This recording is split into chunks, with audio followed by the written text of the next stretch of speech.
नसरुद्दीन अपनी पत्नी से बचने के लिए शराब पीने लगा, इतनी ज्यादा कि मित्र चिंतित हो गए। मित्र इतने चिंतित हो गए कि वह आदमी अब बच नहीं सकेगा। नसरुद्दीन से जब भी उन्होंने कहा तो उसने कहा कि लेकिन जब मैं शराब पी के घर जाता हूं तभी घर जा पाता हूं। दरवाजे पे मेरा पैर कपने लगता है अगर मैं होश में जाऊं। और ऐसे ऐसे प्रश्नों के उत्तर मैं तैयार करने लगता हूं जो कभी किसी न किसी से नहीं पूछे होंगे, लेकिन मेरी पत्नी पूछ सकती। शराब पी के जाता हूं तो निश्चिंत प्रवेश कर जाता हूं, ये मेरी सुरक्षा है। पर बात इतनी बढ़ गई कि मित्रों ने कहा कुछ करना पड़ेगा, अन्यथा ये मौत आ जाएगी। एक मित्र ने सुझाव दिया कि जब ये पत्नी से इतना डरता है और डरने की वजह से ही शराब पीता है तो और बड़ा डर अगर लाया जाए तो शायद ये शराब छोड़ दे। तो पत्नी से बड़ा और डर क्या हो? एक मित्र ने कहा ये काम करो कि आज रात जब ये लौटे, वो आधी रात जब घर लौटने लगे तो झाड़ पे एक आदमी शैतान बन के बैठ जाए, डेविल बन जाए, सींग लगा ले, काले कपड़े पहन ले, नकाब पहन ले, घबराने की हालत कर दे और चिल्ला के खून पड़े नीचे, तो ये कपेगा, हाथ पैर जोड़ेगा। तो उस वक्त इससे वचन करवा ले कि शराब नहीं पीना, नहीं तो मैं तेरा पीछा करूंगा, छोड़ूंगा नहीं। मित्र बाकी छिप गए। एक मित्र डेविल बन के ऊपर झाड़ पे चढ़ गया। नसरुद्दीन बेचारा लौट रहा है, कोई 2 बजे रात, आहिस्ता चला आ रहा है। ऊपर से वो आदमी कूदा, सब इंतजाम पूरा था। बड़ी चीख पुकार बाकी मित्रों ने जो झाड़ियों में छिपे थे लगाई, जैसे भयंकर खतरा आ गया। और वो आदमी नीचे उतरा, सामने नसरुद्दीन के खड़ा हो गया, नसरुद्दीन की गर्दन पकड़ ली। नसरुद्दीन ने उसकी तरफ देखा। उस आदमी ने कहा कि वचन दो कि शराब छोड़ दोगे। नसरुद्दीन ने कहा पहले ये तो बताओ महानुभाव कि आप हो कौन, हु आर यू? इसके ये पूछने से उसको थोड़ी गड़बड़ तो होगी, क्योंकि डरा नहीं ज्यादा। उसने पूछा हु आर यू? उसने कहा मैं शैतान हूं, आई एम द डेविल। तो नसरुद्दीन ने कहा, बड़ी खुशी हुई मिलके, I am the guy who has married your sister. मैं वो आदमी हूं जिसने आपकी बहन से शादी की। बड़ा अच्छा हुआ, चलिए आपकी बहन से मुलाकात करवा दें।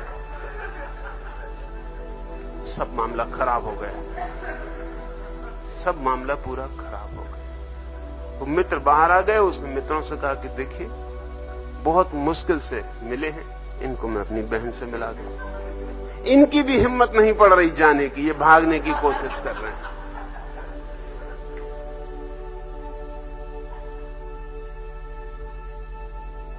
हमारी सारी की सारी योजना, हमारे शब्द, हमारी भाषा, हमारे सिद्धांत, हमारी शराबें, हमारे सिनेमा गृह, हमारे नाच घर, हमारे मनोरंजन बहुत गहरे में सुरक्षा के आयोजन, सब तरह से। हमारे मंदिर, हमारी मस्जिदें, गुरुद्वारे, वो सब हमारे सुरक्षा के आयोजन। डरे कहीं कोई इंतजाम कर लिया है। और जब भी कोई डरता है तो उसको धारें रखनी पड़ती हैं अपने चारों तरफ, कई तरह की। इन नोकों को कौन तोड़ सकता है? इन नोकों को वही तोड़ सकता है जो इनसिक्योरिटी में रहने को राजी है।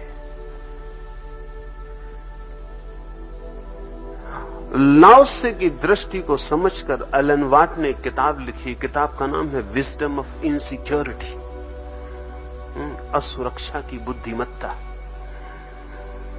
सुरक्षा बड़ी मूर्खतापूर्ण बात है, क्योंकि हम सुरक्षित कुछ नहीं कर पाते, कोशिश में खुद मर जाते हैं और मिट जाते हैं।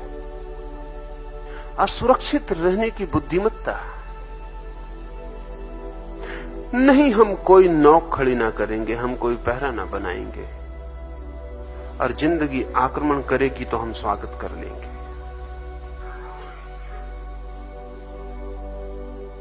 और बड़ा मजा यह है कि जो आदमी इस भांति राजी हो जाता कि जो भी आक्रमण होगा हम पी जाएंगे, स्वीकार कर लेंगे, एक्सेप्ट कर लेंगे, राजी हो जाएंगे, कहेंगे यही नियति है, नहीं कोई उपाय करेंगे, उस आदमी पर आक्रमण होना असंभव हो जाता है। क्योंकि आक्रमण का भी अपना तर्क है। अगर आपका पड़ोसी आपको देखता है कि आप दंड बैठक लगा रहे हैं तो वो डरता है, वो सोचता है पता नहीं क्या करे, वो भी दंड बैठक लगाना शुरू करता है। और जब आप देखते हैं अपनी खिड़की से कि अरे मामला पक्का है,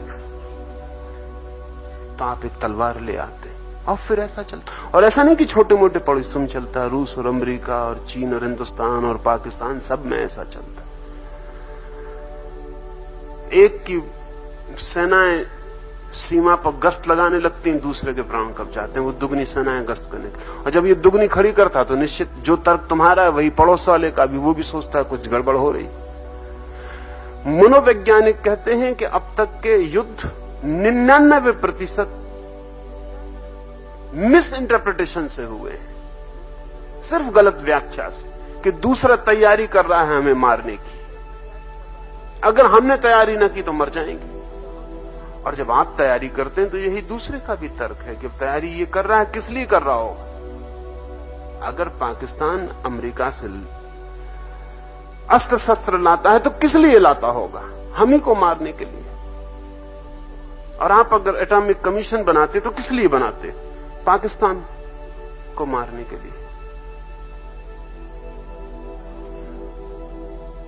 सबकी हमारी बुद्धि इस भांति चलती है कि दूसरा क्या कर रहा है वही हम और जोर से करें, और दोनों तरफ एक जैसी बुद्धियां हैं।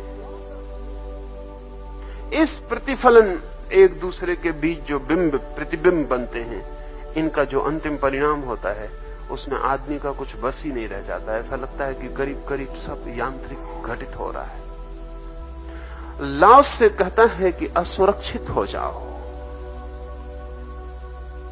और ऐसे भी सुरक्षा क्या कर पाओगे।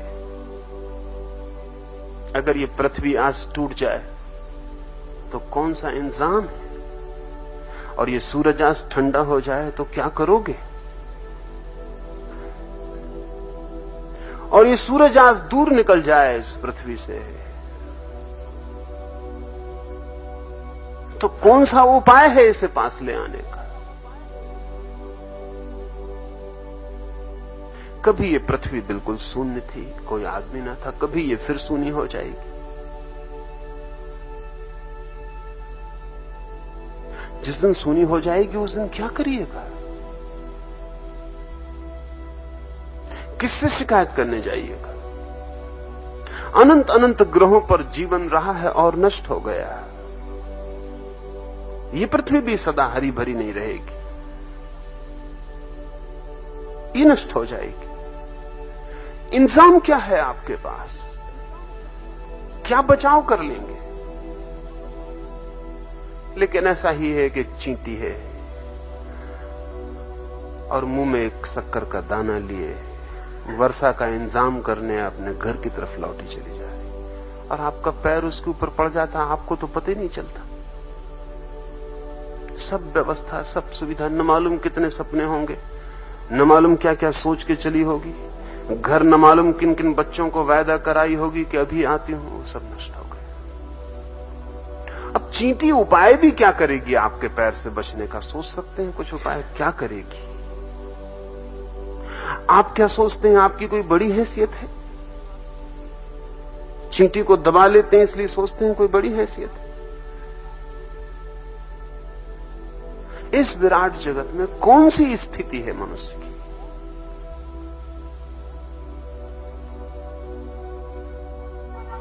एक महासूरी पास से गुजर जाए, सब राख हो जाए।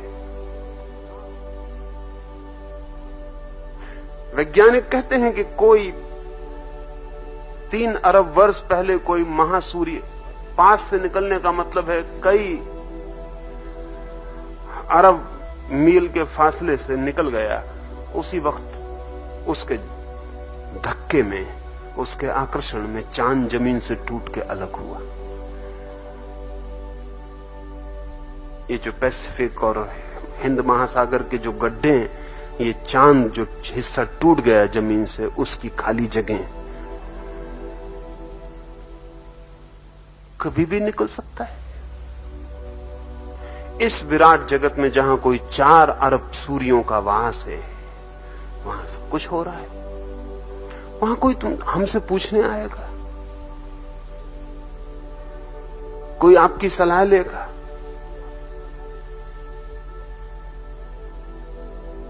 जरा सा कोई अंतर और जीवन इस पृथ्वी पर विदा हो जाएगा। जीवन